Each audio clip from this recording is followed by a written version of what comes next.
Hello, welcome back to Jack's World. Thank you for joining me. Okay, I'm going to start off by saying something a little controversial. Not trying to be edgy or shocking or anything like that.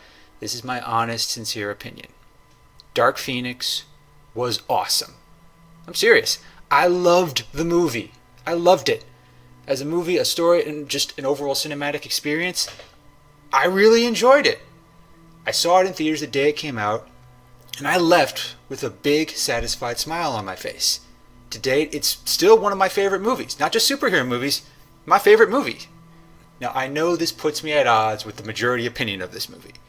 I'm aware that Dark Phoenix didn't do well at the box office. I'm also aware that critics panned it, and I expect plenty of people in the comments to say how much they hated it. Look, I don't deny the movie has its flaws, but I think those flaws were overstated. I also think this movie had a lot of forces working against it, and it just never got a chance to succeed. Now, I'm not just talking about the well-documented issues that happened behind the scenes. Again, it's well known that this movie was supposed to be two movies, Phoenix and Dark Phoenix, but the studio forced Simon Kinberg to make it into one. It was directly impacted by the Disney-Fox merger. It was directly impacted by the release of both Alita Battle Angel and Captain Marvel. Its timing just could not have been worse. I still believe that if it had come out in its original date on February 14, 2019, it would have done a lot better. I admit this is my opinion. But I'm also going to make the bold claim that the criticisms of Dark Phoenix were unwarranted. Now, I'll go a step further. Dark Phoenix was a great movie, and it captured all the right elements of a quality X-Men movie. Now, I don't expect to change people's minds about everything, but I hope I can add a little perspective. And I believe that over time, the strengths of this movie will be appreciated. I think the best way to demonstrate this is to compare it to its predecessor, X-Men: The Last Stand. Now, say what you will about the box office returns, but there's a reason why The Last Stand got completely retconned by Days of Futures Past. And Dark Phoenix doesn't just tell a better story, it actually fits the overarching themes of X-Men, Dark Phoenix, and just superhero movies in general, far more so than any of the movies in the original trilogy.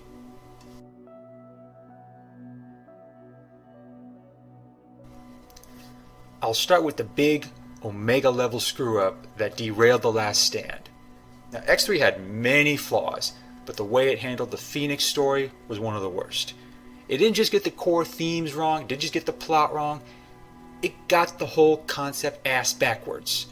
Whereas X2 hinted at this immense, untapped power inside Jean Grey, just like the comics, The Last Stand just turned it into this mental breakdown story.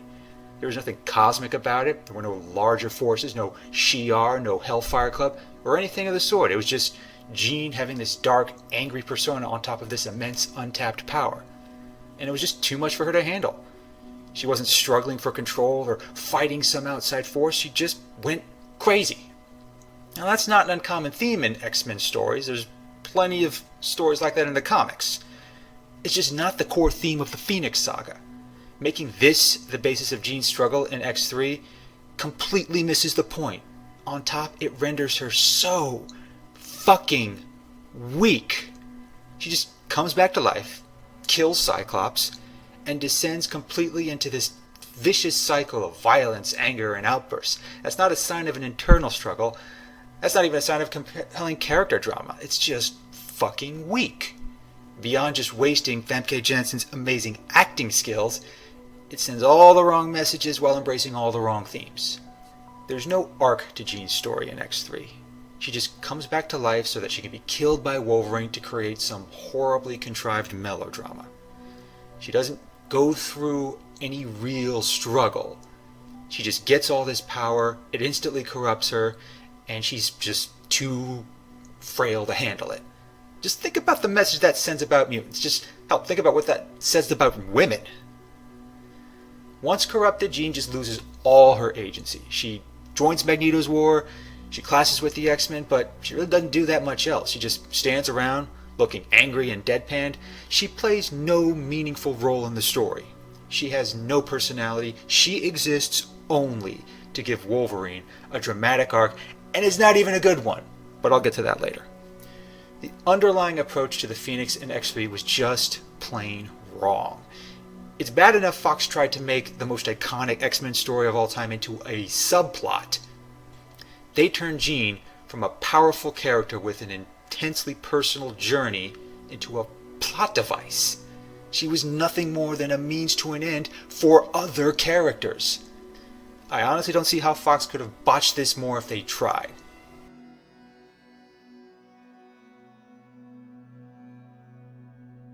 Now say what you will about Dark Phoenix, but at least it got the basics right. The first act alone contains multiple elements ripped straight from the pages of the comics. It establishes that the Phoenix Force isn't just some dark side of Jean's personality. It's an outside force that was drawn to her while on a rescue mission in space. Now again, and it's worth belaboring, that's right out of the comics. X-Ray didn't even try to honor the source material. Much of the Phoenix lore itself is built around these various sci-fi elements that involve aliens, secret societies, and greater cosmic forces. Now that's not easy to fit into a movie that tried to be more grounded and character focused, but Dark Phoenix found a way to do it. The aliens in that movie, the Dabari, it might have seemed generic, but again, they are taken right from the comic. They weren't just a pure contrivance for the sake of the movie. They even have an understandable motivation. Their planet was destroyed by the Phoenix, and they want to use its power to recreate it. Yeah, they're not the most complex antagonists for a superhero movie. They're not Thanos, they're not Eric Killmonger, but what they're trying to do makes sense. Their motivations are understandable, and it functions completely well within the plot. Now compare that to X3. What the hell was motivating Jean, or this Dark Phoenix persona of hers?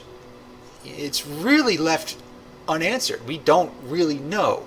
She just lashes out, gets all worked up, and that's pretty much it. Dark Phoenix took a very different and a much more balanced approach. Most importantly, Jean getting the Phoenix didn't immediately make her go crazy. For a while she feels great. She's smiling, she's energetic. Hell, she even gets frisky with Cyclops for a while. It establishes that she has both agency and personality and actual human emotions. What a concept, right? And it feels real, it feels genuine. It gave Sophie Turner a chance to show off her acting skills, and that's way more than Famke Janssen got. It's almost as though people aren't machines who are immediately corrupted by an influx of power. Funny how that works. Now the corruption still happens, but it just doesn't happen all at once. It starts small, but it compounds quickly. That's how corruption tends to work. From her finding out about her father, to finding out that Xavier lied to her, to accidentally killing Mystique, it builds and builds. Some of the stuff is beyond Jean's control, some of it are consequences of her own choices. It's not just one thing, because again, people are more complicated than that. Characters, good characters, are more complicated than that. And beyond just being more in line with the themes of the comics, it's just a far more compelling character arc. It also helps that it's the primary arc. This isn't a subplot. It doesn't try to force in mutant cures or tie-ins with Weapon X. This whole story focuses on Jean. It focuses on the Phoenix. It focuses on her actions, her decisions. And it's not just a more concise story from a thematic perspective. It makes the story and the conflicts around it feel more personal. X3, it never made Jean's story personal. Didn't make anyone's story more personal except for Wolverine. Her story was only there to serve Wolverine's story, which is not in line with what the Phoenix saga represents.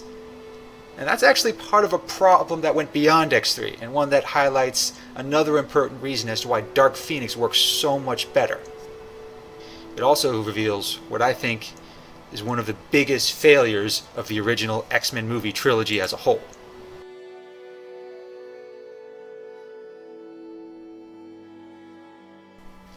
Okay, bear with me for a moment because I'm about to go on an angry rant here. I hate love triangles. I fucking hate love triangles with the fire of a billion raging Phoenix forces. And I'm a big romance fan. I love romance, especially in superhero media. But I can't stand love triangles. I could rant for hours about how they ruin romantic subplots in every medium. But for the sake of staying on topic, I'm going to try to focus on these movies. And as it just so happens, the original X-Men trilogy gives us the single worst love triangle in the history of love triangles. That's not hyperbole. Seriously, I challenge anyone to find a love triangle that was done worse than Cyclops, Jean Grey, and Wolverine. Now, it unfolds throughout the original trilogy, but it's especially bad in X3. It is a special kind of bad. It's not just bad, it's bad enough that it ruins this movie and undermines the entire trilogy as a whole. Now, to appreciate just how bad this love triangle is, you only need to look at how X3 completely trashed Cyclops. Now, I know there was a larger story behind that. I know James Marsden clashed with the producers. But I want to set that aside and just kind of focus on his role in the movies up to that point. Because it's not like the first two movies didn't go out of their way to denigrate him. They made him this stiff, uptight, uncool guy in every possible way. Unlike the comics or the cartoons, there was little effort to refine his personality or give much depth to his relationship with Jean. The movies did the absolute bare minimum, so much so that him dying in X3 just had no dramatic weight. And that's the problem. That's what love triangles do. They reduce characters to either obstacles or prizes. It takes away their agency, takes away their humanity, it takes away almost anything that makes them that compelling. And it was especially bad for Cyclops because he was never allowed to be the leader of the X-Men or Charles Xavier's prized student. He never got to be one of the roles that made him such an icon in the comics. In the movies, he just only ever existed to be an obstacle for Wolverine and this woman he wanted to hook up with. Now, Jean got a raw deal too. Jean wasn't allowed to be the compassionate, caring, heart of the X-Men type person who personified Xavier's dream. She was just this pretty face that made Wolverine act like Edward frickin' Cullen. She was never more than just a prize for him, and a reason for him to do more than just stab shit. As bad as all that is, X3 still found a way to make it worse, because at least in the comics, Wolverine's attraction to Jean Grey has some depth behind it. They know each other, they've worked together, they've been on the same team, they've lived under the same roof, they've actually had time to develop a connection. You know, like actual people do when they're attracted to each other. What a concept, right? In the movies, Wolverine didn't know Jean for more than a few days at most. Go back and watch the movies. Look at the timeline. He left at the end of X1. Jean dies shortly after he comes back in X2. And they literally had no time to interact. They had no time to develop a meaningful connection. And there's no indication that they ever interacted in between the movies. And yet we're supposed to believe Jean is the love of Wolverine's life? And she's supposed to feel the same way? She's not supposed to feel anything for this man that she lives with, got engaged to, and definitely has known for more than a few fucking days. And then, on top of that, we're supposed to empathize with Wolverine's pain when he has to kill Jean at the end of X3? Are you fucking serious? Look, love triangles are bad enough at dehumanizing characters, but X3 really went for broke. I mean, this isn't Guinevere being torn between King Arthur and Lancelot. This is an ill-mannered, stab-happy brute trying to hook up with an engaged woman, even after she steals her fiancé's motorcycle and his car. And again, the movies try to present it as though we're supposed to root for this asshole. We're supposed to root for this romance. We're supposed to feel something when he whines and cries at the end after having to kill Jean. And again, we feel nothing. I've never heard anyone from Fox really try to explain this. But seriously? Seriously, Fox?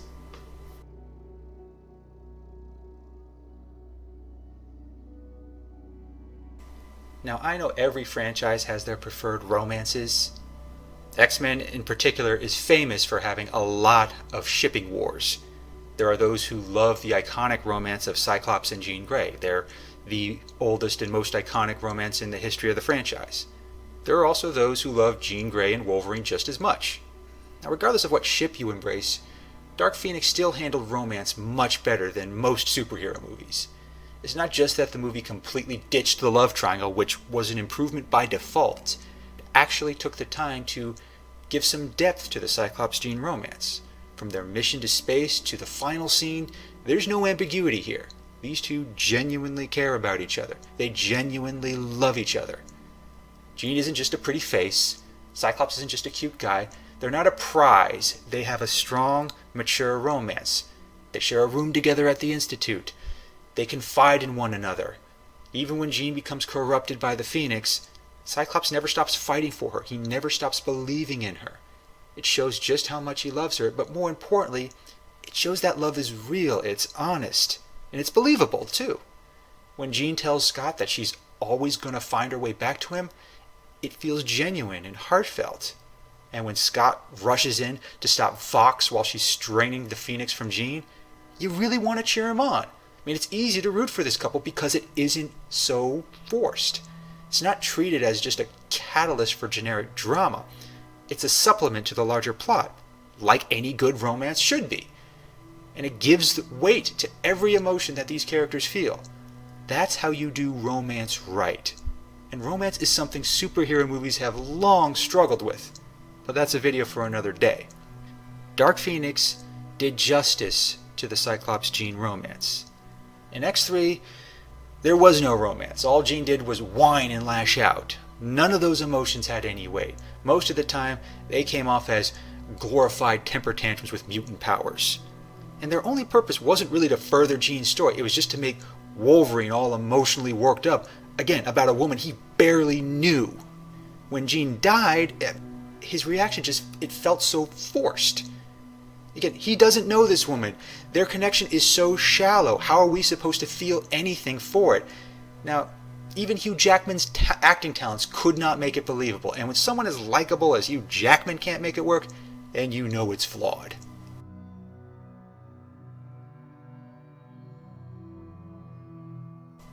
Even if you ignore all the romantic aspects of the movies, even if you ignore the incredibly contrived connection between Jean and Wolverine throughout the original X-Men trilogy, X-Men: The Last Stand still fails at arguably the most important element of any Phoenix story. It renders Jean Grey's death utterly meaningless. Jean's death in X3 utterly destroys her character for the entire trilogy to that point. That's because Jean's death in The Last Stand isn't a sacrifice. It's just an act of pure cowardice. At that point, she's already killed Cyclops. She's already killed Charles Xavier. Who the hell is even rooting for her to survive at this point? She didn't make a sacrifice. She did nothing to redeem herself. She just cried and whined for someone to kill her. That's not a sacrifice. That's fucking pathetic. It's also the complete antithesis of Jean's death in the comics, as well as the antithesis of how it played out in the Dark Phoenix movie. Part of what makes the Phoenix Saga such a powerful story is how her death is played out.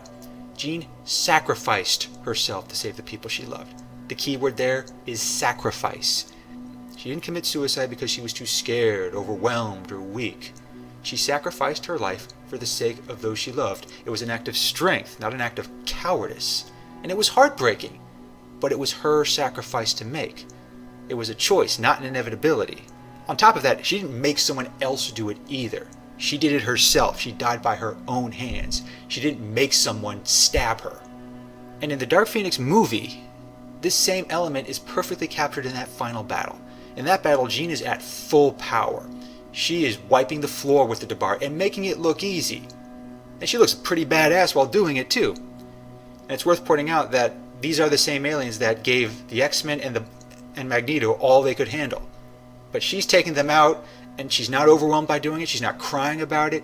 She's not struggling. She's just embracing all this power and kicking so much ass. But using this power is putting others at risk. It's putting the people she loves at risk. She sees that, and Vox tries to use that against her. And it's in that moment that Jean decides for herself how she's going to save her friends and defeat Vox. Just like the comics, it results in an immense display of power and a genuinely heroic sacrifice. Now compare that with X3. Compare that to just Jean standing in this swirling pile of non-Phoenix fire, crying like a baby and begging Wolverine to kill her. There's nothing tragic about it. There's no sense that she's making this sacrifice, or it's even her choice. This is the only way. It's seen as there's no way out of this. And it makes her look so weak and pathetic because she can't do it on her own. She makes someone else do it. That's not Jean Grey. That's not even a respectable character on any level, fictional or otherwise. The only reason for her death was just to make Wolverine cry. And since it's over a woman he barely knows, it's not the least bit impactful. So as a result, Jean's funeral in X3 it carries no weight. Her death is just one of several, and it leaves the X-Men and the entire mutant race in this one giant pit of misery porn. In terms of capping off a movie trilogy, it could not have been less satisfying or less uplifting.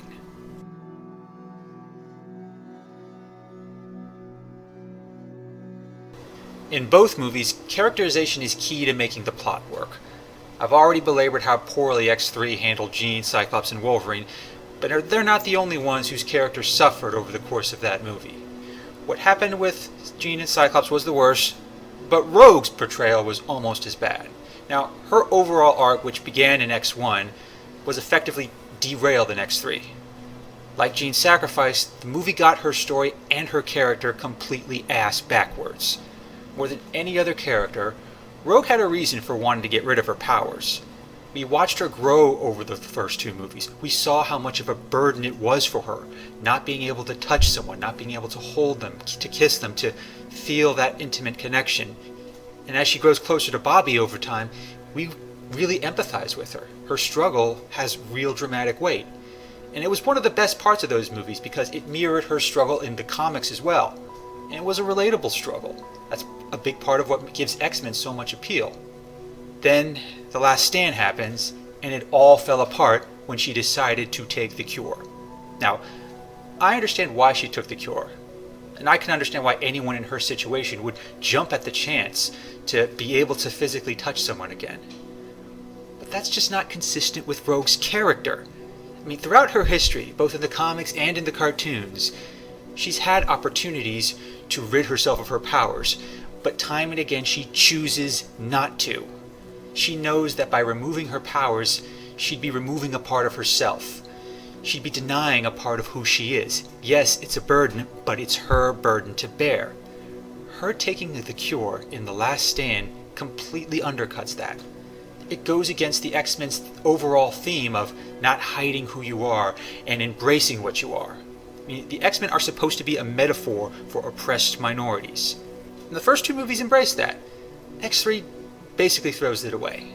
It sends all the wrong message and just completely misses the point. Then there's Charles Xavier's story. While there's no denying the charm of Sir Patrick Stewart, X3 really undercut his development from the first two movies, and that's not just because he was killed off. His actions in X3 make him kind of a hypocrite. He spends the first two movies saying how mutants should accept who they are, and then in X3 we find out he's been suppressing Jean's powers since she was a little girl. Even though he was claiming to protect her, he was still defying his own morals. Now, Charles did something similar in Dark Phoenix, but he managed to avoid the blatant hypocrisy. Instead of her powers, it was Jean's memory he suppressed. And it wasn't like it was something he did on a whim. Jean's own father wanted this. He encouraged Xavier to take her away from him, and it was heartbreaking.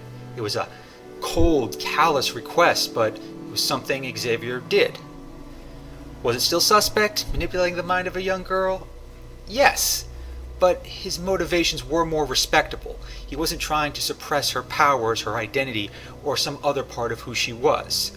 It also fits in with what happened in Days of Futures Past. He saw what happened when he tried to suppress Jean's powers. This time, he just tried to protect her from the pain and heartbreak of what happened to her parents. And when that revelation comes out during their confrontation in New York, it's powerful, it's dramatic. It strikes all the right emotional chords. It doesn't undermine the characters, it affirms them. It's one of the most powerful moments in the movies, and both James McAvoy and Sophie Turner really owned that scene. Contrast that with Jean's confrontation with Xavier in The Last Stand. It's basically a glorified staring contest between Famke Janssen and Patrick Stewart. Given their collective acting skills, it's a total waste.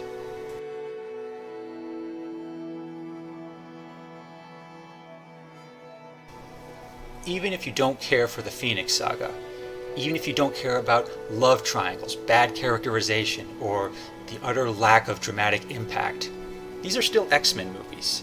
At the end of the day, an X-Men movie has to stay true to the core themes of X-Men. That should be the bare minimum. Now, I won't say The Last Stand botched this as badly as it did other plots, but it just left a lot to be desired.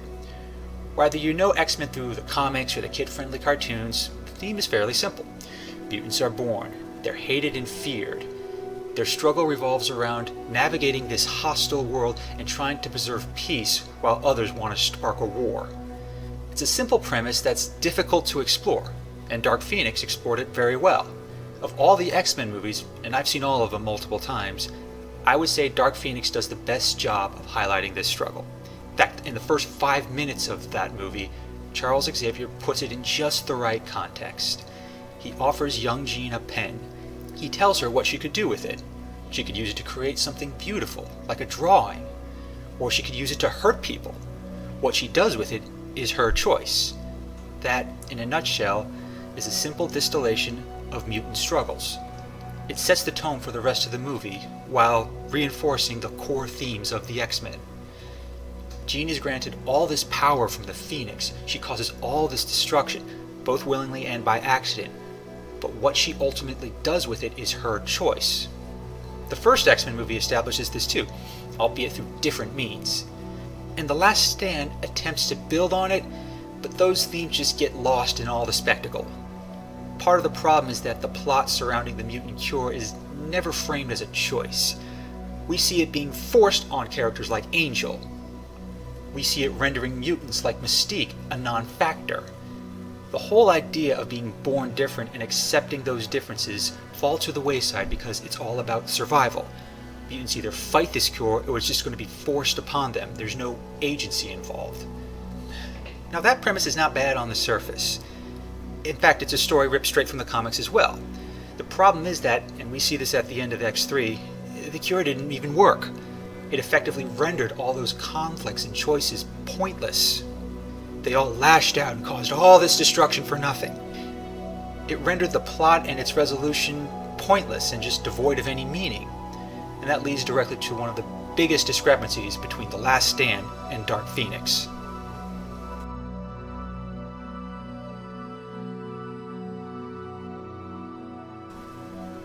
Both movies end with tragic deaths, and both movies attempt to use that death to craft an ending that evokes a particular emotional impact.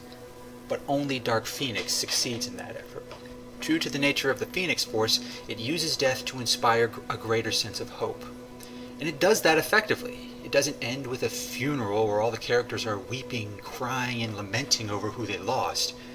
They're actually inspired by her sacrifice, and they make an effort to honor it. It also helps that Jean's death is not treated as final, which, again, is much true to the source material. She's the Phoenix. The Phoenix doesn't stay dead. Jean Grey doesn't stay dead. Ask anyone who's familiar with the comics, and they'll tell you that's a common rule of X-Men. Jean even says outright in her final monologue to that movie that her sacrifice was not the end of her.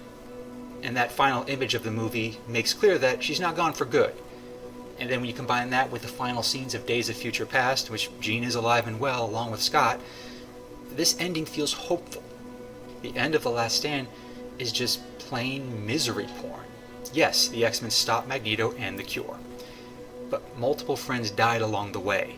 There's no hint or hope that they're coming back. While a post-credit scene sets the stage for Charles Xavier's return, his death was just so callous to begin with, it just does not have much impact. And since so much of the conflict was contrived in the first place, what was the point? I mean, if anything, it feels cruel to the characters mourning him. They really think their mentor is dead. They have no reason to believe he's coming back. Finding out otherwise just makes their sorrow feel even more empty. Beyond the character deaths, I mean, what good did winning the day actually do for the X-Men at the end of The Last Stand? Even if the cure turned out to be flawed, it resulted in no real progress in pursuing Charles Xavier's dream. Hell, in the context of Days of Futures Past, it really set them back. Magneto just laid waste to the Golden Gate Bridge in San Francisco. Mutants triggered this massive civil unrest by protesting the cure. Do you really think that's all going to just be forgotten? The implications are hinted at but poorly explored. At least with Dark Phoenix, there's more of a tangible effort to show the ramifications. We see the schools operating again, we see Xavier and Magneto reconciling. Even the same mutants who so quickly turned against them embrace them again once they faced a greater threat in the Dabari. it's not hard to see how things would settle after the final battle of Dark Phoenix. With The Last Stand, there's just way too many blanks to fill in. It only gets worse when you add the sequels to the mix. Days of Future Past basically confirms that the ending to X3 did nothing to help Mutant. It just ensured that they ended up in a dystopian world run by mutant-killing, shape-shifting robots. And the Wolverine, which I admit had plenty of good moments, only made Wolverine's characterization in The Last Stand even worse. As bad as it was to see him get so emotional over a woman he barely knew, that movie essentially nullified it even more by having him ditch the X-Men entirely, and wouldn't you know it, he just falls for another woman, which further devalues his infatuation with Jean. In the end, The Last Stand didn't succeed in inspiring hope. It just made Jean Grey a coward, it turned Wolverine into this whiny, clingy, stalker-esque pussy. It also ensured that Charles Xavier's dream was utterly doomed. And again, that's supposed to cap off a trilogy? Say what you will about Dark Phoenix, at least it ended on a hopeful note.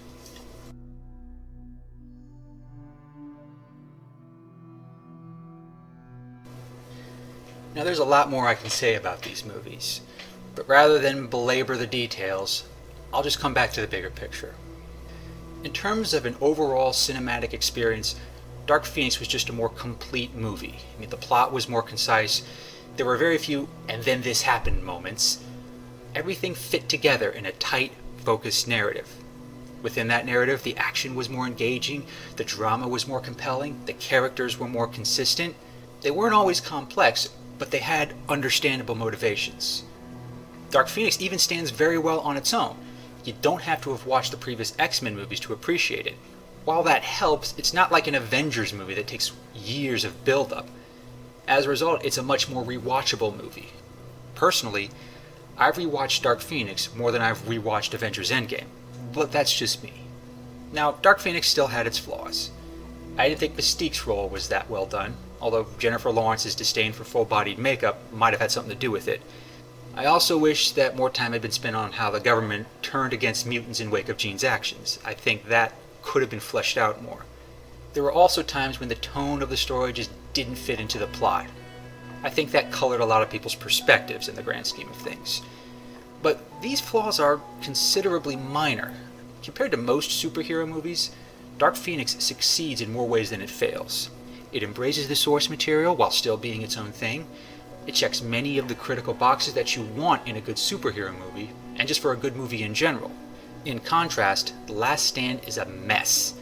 It's one of those movies that, if you apply just a little bit of scrutiny, the whole concept just falls apart. It only succeeds in being a spectacle, and not much else. It offers the promise of these big mutant-powered battles, and delivers on that, but there's just very little depth. It also can't stand on its own. It makes no sense and has no real impact if you aren't familiar with the events of the first two movies. And whatever potential it did have was just wasted. I mean, it still had its moments, even I won't deny that. But those moments aren't enough to make the movie work as a whole. Its strengths are grossly overshadowed by its shortcomings. I get why some people enjoy the movie. I mean, it's easy to enjoy spectacle. But you have to see that kind of movie with a very particular mindset. That, I believe, is why the perceptions of Dark Phoenix are so negative. I get the sense that most of the people who hate it decided to hate it before the movie ever came out. People went into the theaters expecting it to be terrible and latched onto any detail that affirmed that assumption. It's a case study in confirmation bias, and that's a shame because it led people to hate the movie for all the wrong reasons. The timing certainly didn't help.